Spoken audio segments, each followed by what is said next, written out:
Hello and welcome to the Kitchen Table Modeler. My name's Ian and this is my modelling table. So I think I said in my last video I've moved my kitchen table setup through to another room. I've got a bit of room in the house. I'm still the kitchen table modeler because if this room's needed I'll be back on the kitchen table just in a minute. But as we are, I'm in here. I've been really busy this last few months since my last videos. A working man, family man. It's been the festive period, and I've got quite a bit of work stuff that I'm doing in the evenings as well. So my modelling has taken a little bit of a back seat. I've still been doing it, but nothing that I've managed to get filmed to put on YouTube. However, that changed when I saw this beauty on the internet, a surprise release from HobbyBoss. Get it in the picture, there we go. So what is it? It's the British Army Scammell Commander with 62-ton Crane Fruehauf semi-trailer. Excuse me for the pronunciation, it's probably not right, but it is the former British Army's heavy vehicle tank transporter, used circa 1970s through to the mid to late 90s, eventually replaced by the current Oshkosh tank transporter unit we've bought from the Americans. So up until now, this particular model has, as far as I'm aware, only been produced as a resin multimedia kit from Accurate Armour, and a beautiful kit that I must say, but it was well outside my price range. And then I happened to see this on the internet just the other day, quite by surprise that I hadn't noticed it, nobody's really mentioned it. So I thought, oof, got to jump at the chance of that. I've got quite a number of armour pieces that I would love to be able to pose on this tank transporter. It's come along in polystyrene, got to jump on it, got to have a look at it. So it literally has come in the mail today. Let's get it on the table. I'll stop waffling and we can have a look inside and see what we get. So we're on the table. So let's have a look at the box first. As always, HobbyBoss has some cracking box art. You have to excuse the glare if I can get that lifted up. It is a huge box, there's no denying it. If we look at the blurb on the top here, so it is 575.4mm long with 105.4mm wide, so it's over half a metre long, so it's going to be a big model. 1/35 scale. Ages 14 plus, and detailed scale kit for adult collectors to assemble. Actual model may vary from image and box, so that's always the way of it. Please keep this packaging since it contains important information. Well, I've never seen that before. So what have we got? Kit number. It's on the end. There we go. Kit number. So we've got 85527. Just the usual blurb. If we look on this end here, and we've got a couple of the pictures. We've got a green one, and that's the Royal Logistics Corps badge on it. A sand colour one, I'd imagine that's sort of in the Gulf region. We've got a sheet of decals, 2 photo etched frets, made in China, and do we have a copyright date? I can't see it. Look on this end, it's just a mirror of the other end. And then if we look on this side here, we've got the CAD rendering for the kit. So it looks like we've got photo etched grills and parts within the full detailed cab. Really nice. We've got winches, no engine detail, but I'd imagine an aftermarket company will come with that, and full exhaust and the 5th wheel. So the bit of the blurb there, if you want to pause the video. Yeah, so development of the Commander transporter began in 1976. It was as old as me then. British Army did not begin until 1983, so into service in 1983, and it was used to tow the Challenger 1 and Challenger 2 main battle tanks. So it's designed for loads up to 65 tons, so it's a serious piece of kit. Took part in Desert Storm, and it doesn't tell you. Yeah, so it's been replaced by the American Oshkosh M1070F heavy equipment transporter. There we go, copyright 2022. So if we can find that on the end there. there we go, 2022. So let's get the lid open and see what we see. As with always, HobbyBoss do come with really good stout boxes, and they're a nightmare to get open when you're on camera. So we have a box absolutely rammed full of parts. HobbyBoss's usual kind of sandy colour plastic. So what I will do is I'll move the box off the table and we'll just take the sprues out as they come.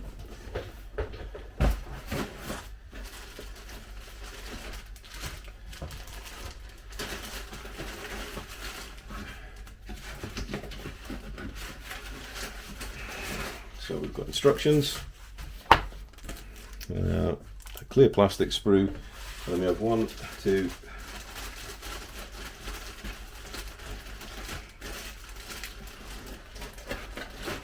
so there's 11 sprues and parts. So let's look at the instructions first.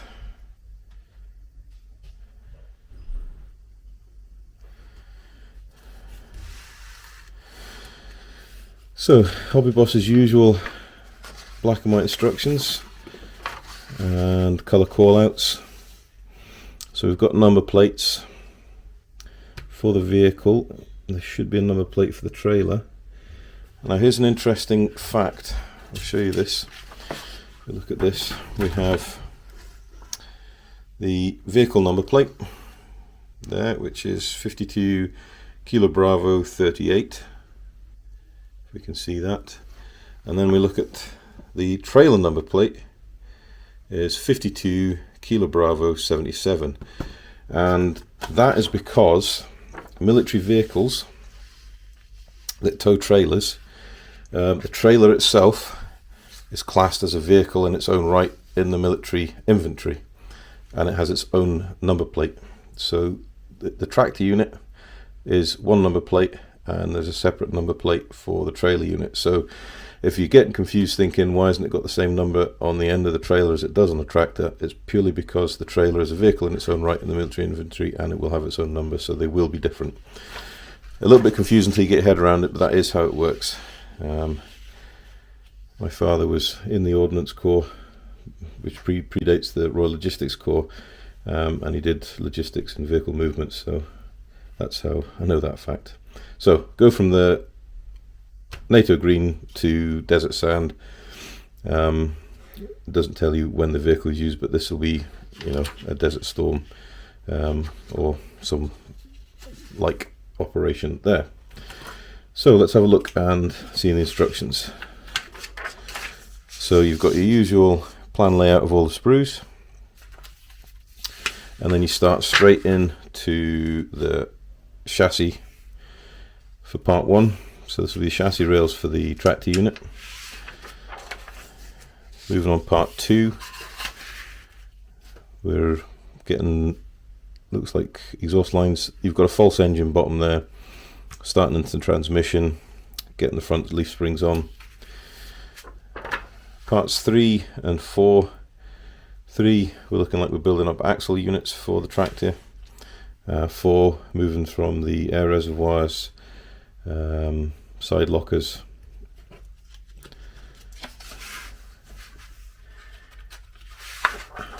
Parts 5, we're looking at building the winch possibly. 6, exhaust, more parts for the winch. Oh, so that's 5, 2 parts for 5 there. 6, building up wheels with brake actuators. 7, this looks to be possibly part of the front bumper, so 7 and 8 is either side of the front bumper.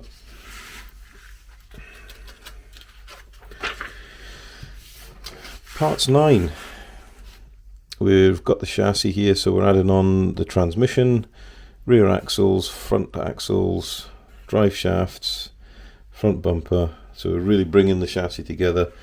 Step 10, getting the wheels onto the axles. Fair leads for the recovery winch, and probably cab mounts going on the side of the chassis.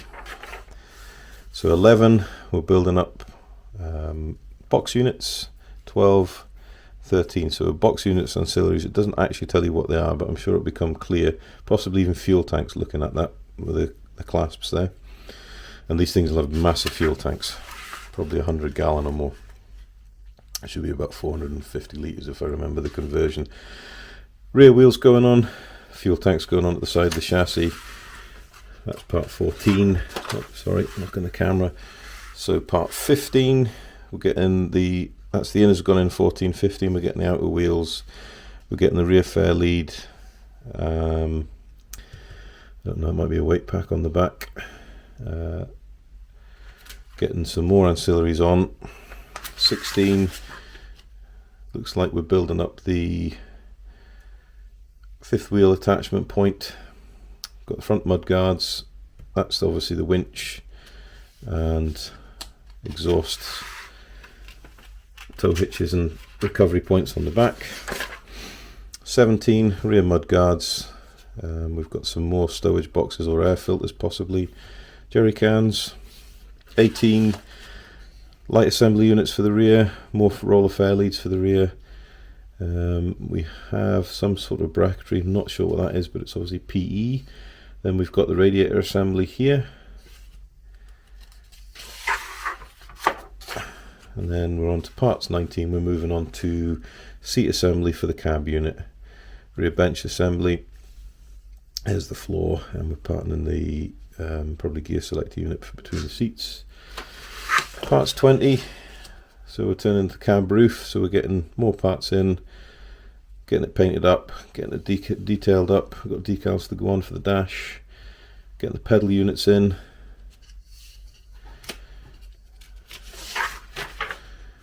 Parts 21, getting the seats in, steering wheels in, bringing the cab top onto the bottom, getting the glass in. So you probably want to paint it before you put the glass in. Parts 22, moving on, we've got the doors and the rear glass in, wiper arms and sundries. So it's all the detailed parts. You'll want to put on some of that before you paint some of it after. Parts 22, we're looking at the bonnet. So we've got a frame assembly for the bonnet, or the hood if you're an American. Front grille, bringing it together. And then parts 24, we're bringing the cab unit onto the chassis and the bumper together, and then you've got a side profile of how the vehicle should look. So 24 parts, and you've got the tractor unit together. Oh no, I tell a lie, you've got the bulk of the tractor unit together. 25, you've got a front nudge bar, fire extinguishers, we've got the fifth wheel going on. Moving on to 26, this is going to be where the detailed parts are going on. Handles, grab handles, rear view mirrors, beacons maybe, yep. Catches, so that's latches for beacons and radio antennas there. We've got front recovery points and a tow hitch. So a lot of stuff, really detailed model. Parts 27, so we're carrying on with more mirrors. We've got the hatch for the top of the cab roof. So we've got these are front mirrors from that attach to the front bumper and light units. So 27 parts to build the tractor unit. Wow, that's a lot. So part 1, for the second part of the instructions, the trailer assembly. So we're starting off the trailer assembly with the gooseneck, as you'd call it. So we've got the landing legs and the gooseneck. Got roller fair leads on there as well. And then we've got the deck of the trailer. Bring that into shot for part 2. So we've got the deck, we've got some photo etch grills or tread plate to go on the middle, and we've got all the under deck strengthening and some small boxes maybe, or light units, I'm not sure what they are. Then we move on, we've got further reinforcing strips going in and possibly an air reservoir for the brake system, and then we've got the actual chassis rails of the deck going down. So quite a bit of detail on the underside, and nicely broken down by the looks of it. So it'll be all flat pieces, should be easy to clean up and should fit together pretty well. Okay, so we're bringing the gooseneck, we're attaching it to the front of the trailer. These possibly are landing leg supports. that go onto the landing legs on the front of the gooseneck. Then we move on to part 5 of the trailer build. We're bringing up a big chassis member here to go under the rear of the trailer where the axle units sit. And we've got some more of the landing leg feet to bring together.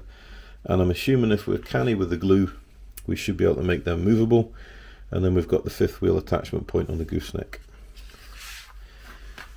So a lot of detail just on the underside. So part 6, we're building up the axles, and then we're building up the wheels. So there's a lot of wheels on this trailer, and it's very similar to the older style British Army trailers where they had big 8-wheeled axle bogies under each side, so you've got like 16 wheels under the rear of the trailer. So you go from building up the 2 side bogies there in part 6 to part 7 and bringing them in. So you've got an awful lot of wheels under the one part of the trailer.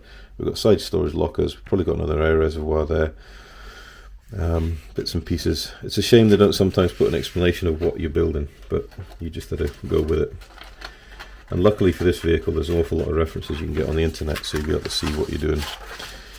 So we've got the light clusters for part 8 of the trailer build. We've got the light clusters, we've got the spare wheels and tyres, possibly a few grab handles, fire extinguishers, greeblies maybe, actually possibly even jacks, landing jacks to brace the vehicle and brace the trailer when you're driving the vehicle on.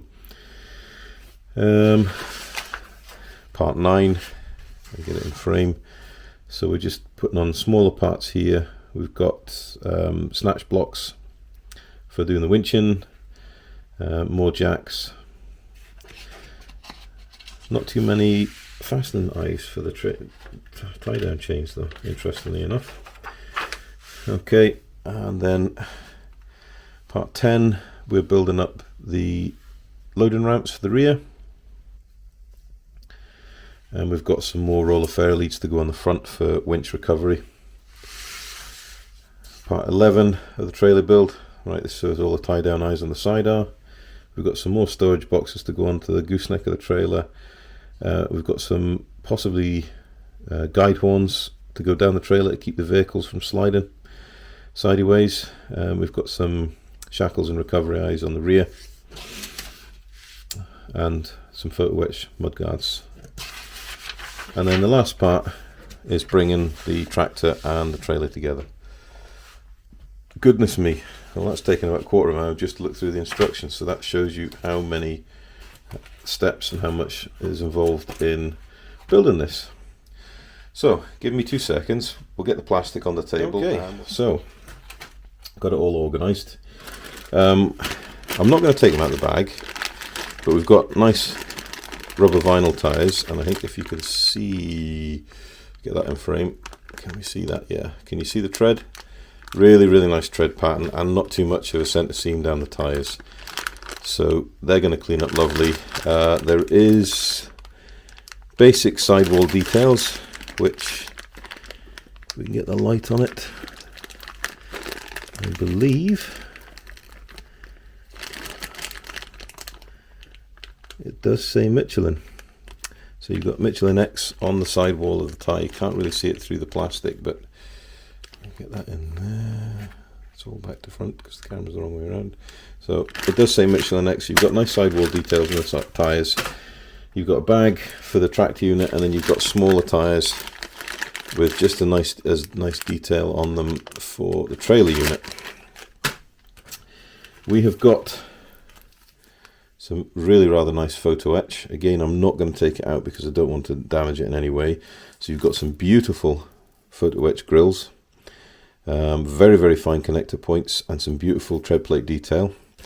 And if we look over the other side, we've got detail for, we've got netting for the cabs in there. We've got small sundries and really fine hooks, antenna plates there.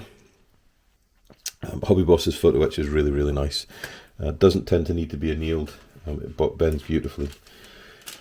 Right, the bonnet or hood. So 1-piece moulding. Again, I'm not going to take this out of the packaging because I don't want it to be damaged. We do have ejector pin marks underneath, and we've also got the mold marks from HobbyBoss. So 1/35 scale Scammell Commander 85527, and the part number. So unless you want to have that raised or tilted, you're not going to worry about the ejector pin marks. And the cab, I will take the cab out. Get me a pair of scissors so I can cut it open. Should have got that organised earlier. So the cab is a really, really nice one-piece moulded.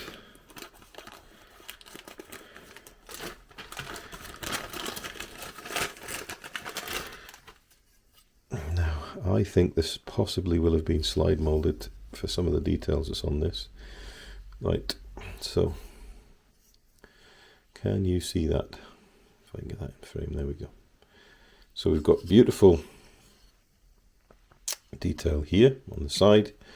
We've got lovely rib detail on the top, very, very crisp. We've got the mounting points for the photo etch raised, so we know where we're putting all the photo etch.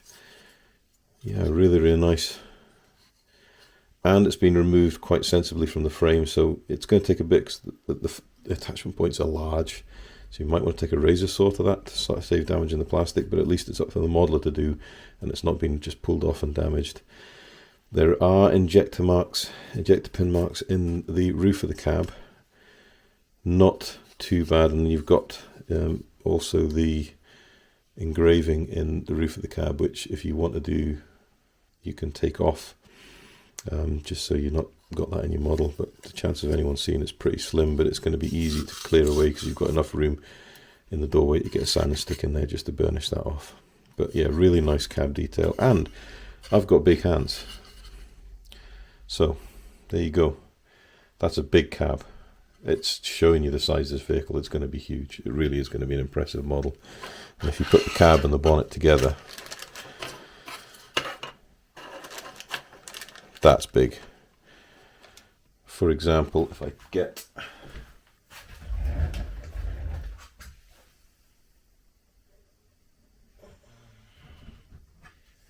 so if we put that against a tank, there you go. That's a tank based on a Chieftain chassis, and that's over half the length of it. And that's just the bonnet and the cab. So that's not mentioning the rest of the tractor unit. So it's going to be huge. Right, moving swiftly along. We have, thankfully, we've got a mask set. Thank goodness. So HobbyBoss, you've just gone up in my estimation. And the decals, they're minimal, but they appear to be beautifully printed. We've got the RLC logo, or insignia, or crest, as you want to call it. We've got the dash, and then we've got the number plates, and we've got some of the placards as well. So lovely, lovely decals, and they'll be okay. HobbyBoss decals are usually pretty good. Clear parts. So the clear parts.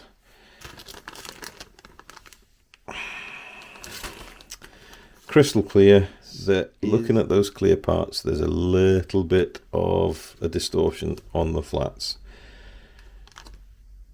Not going to be a problem close up, but obviously when I'm holding it further away from the cutting mat, you can see that it's slightly distorting the cross hatching.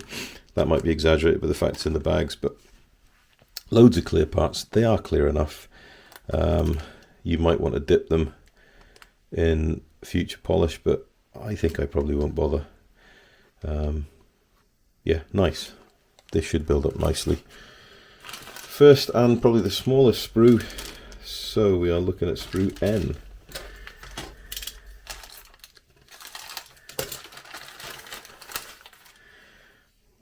So we've got a long vehicle badge here, got some very, very small fine wheels,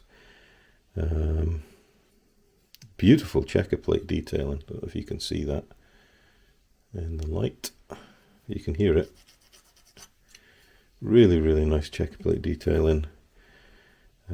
Ejector pins on the rear, nothing that's going to be in the way of it. Very crisply moulded. It's HobbyBoss is usually nice, hard styrene plastic. Nice to work with.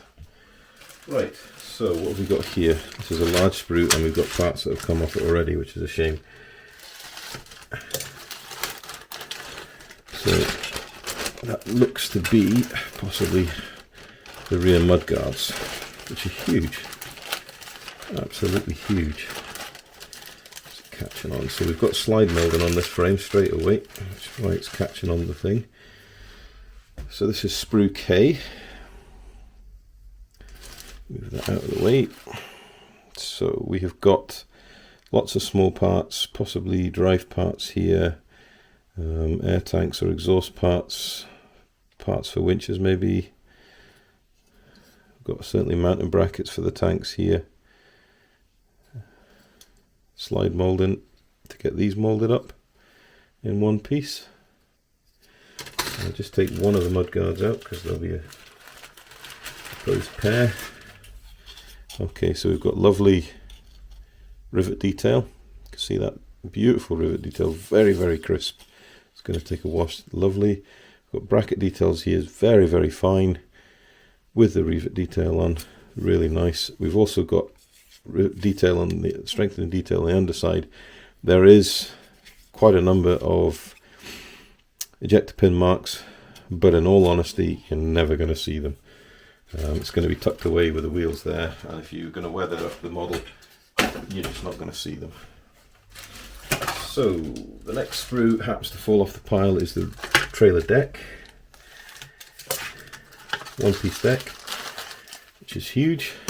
Right, it is absolutely pin straight. There's no warps, no bends, nothing. So that's really, really nice. For a piece of plastic this large, sometimes they can warp, but that is as straight as you'd like it to be. We've got some lovely checker plate detail on the back. All the nicely fine recessed clamping positions. We've got some quite heavy, you can see that under the light there, we've got some quite heavy ejector pin marks. Again, that doesn't bother me, because unless you're going to take it up and look underneath, you're never going to see it. If you really want to, you can fill them in, but certainly when I build this, I won't be. So that's a nice part. So the next sprue is a pair. We'll get one out of the bag.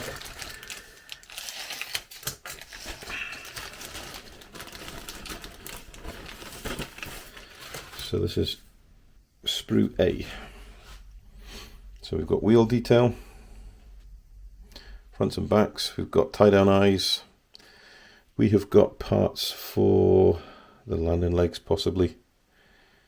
We get them up so you can see them, and then we've got some really, really nice detail parts so you can see the bolt detail on that. Absolutely stunning. And if we look at the lug nuts or wheel nuts there, really, really nice and crisp, cleanly molded, very little in the way of flash, if any at all, and very little in the way of burring on the parts where you can see here on the cylinder. Very, very cleanly molded, if I can get that to focus. Sometimes it'll be a little difficult. Come on, get it in camera. There, I think you can see there's no burn on there at all. Beautiful clean part. And for the most of it, some really nice fine attachment points, so it's not going to be a pain to remove these parts from the sprue. So we've a double sprue again, and we've got some lovely protective wrapping. So this is Sprue H. So if I just take that one out of the way so it doesn't get too confusing.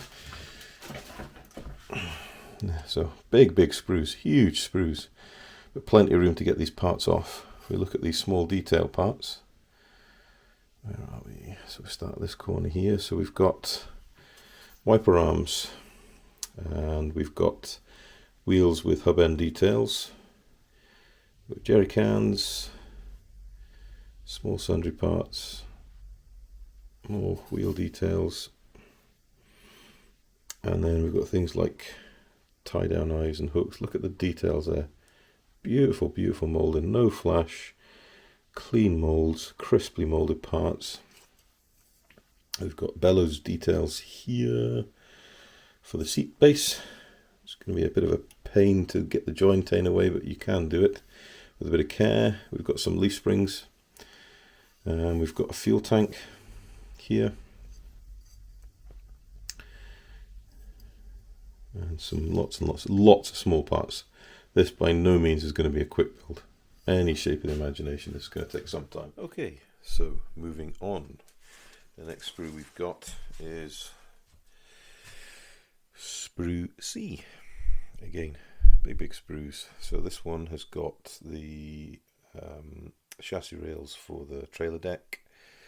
We've got the subframe for the axles. We have some small detail parts again. Get that to focus. Is it going to focus? Focus. Oh, 2 seconds. Adjust the focus. There we go. See the checker plate detail in those parts, beautiful. And the roller snatch blocks here, really nice detail on them. We've even got really fine detail here. Cleanly molded. There is a little bit of flash on the runner, but there doesn't seem to be any on the parts. Minimal burring as well. If we look at the cylindrical ones, there is a bit of burr there on the cylindrical part, but nothing that a sand and stick wouldn't clean off. So lovely parts, and if we look at the chassis legs, they're really straight as well. So well molded parts from HobbyBoss. Moving on, the next part we have is Sprue D. So we've got a little bit of protection on here, which we can maybe pop off. Have a look. There we go. And something that HobbyBoss and Trumpeter both do is really look after the parts on the sprue. So let's have a quick overview of that sprue. Get it in the frame. There we go. So again, we've got the main chassis rails for the tractor unit here. We've got axle casings, transmission. These will be the air filters here. If we look at the louver detail on them, absolutely stunning. Really crisp, and you run your finger over it. Nice sharp pointy bolt detail. Same again for around the transmission and the axles. And this looks like parts possibly for the fifth wheel assembly here maybe. And the springs, lovely detail. You get your nail, run your nail over it. Really crisp, sharp detail. And then we look here at some of the bars. I think this probably goes around the top of the cab. Beautiful fine detail, really nice fine attachment points. So with a bit of care you should be able to get that off no problem at all. And we've got lovely fine bits of detail parts here, if we see that. Absolutely stunning. And this will be possibly exhaust detail here, but you can see the flexible joint in the exhaust. Absolutely stunning. Get that a bit closer for you. There we go. Minimal burring down the exhaust parts, and no, we don't have hollow ends, but I don't think it'll. I think they go into the mufflers at the top, so we don't need to worry about that. But looking on the reverse of the chassis rails, get that in frame. No ejector pins whatsoever, which is really nice, because some internal chassis rail parts of some kits are riddled with ejector pins, but there's none there at all. And really good bold locating points for the cross members. So all in all, really nice sprue. Okay, next sprue is Sprue E. So we get a nice overview of Sprue E. So we've got the chassis cab parts here. We've got the doors, floor, dash. We've got the front axle. We've got the bonnet interior framing, or the hood interior framing. We've got an interior panel, which will go some way to covering up the ejector pin marks in the cab. Seating, the dash itself. If we have a look at that, get a bit closer into the camera. Look at the detail on that. So good painting, good application of decals, and some detail painting of all the switches. You're going to end up with a really nice little looking dash. We've got some units here which I do believe are possibly light units for the rear trailer assembly, or maybe even the rear of the tractor unit. interior door cards, which if we turn over will go a nice way because the actual inside of the door is full of ejector pins, but if they're getting covered up then no problem whatsoever. Yeah, all in all a really nice piece. If we look at there, we've got the brake pedals, or the pedal assemblies here and here, really fine moulding. Steering column possibly with a UJ in it. Yeah, just some really nice moulding, even down to the steering wheel. Yeah, really impressed. There we go.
So there we are.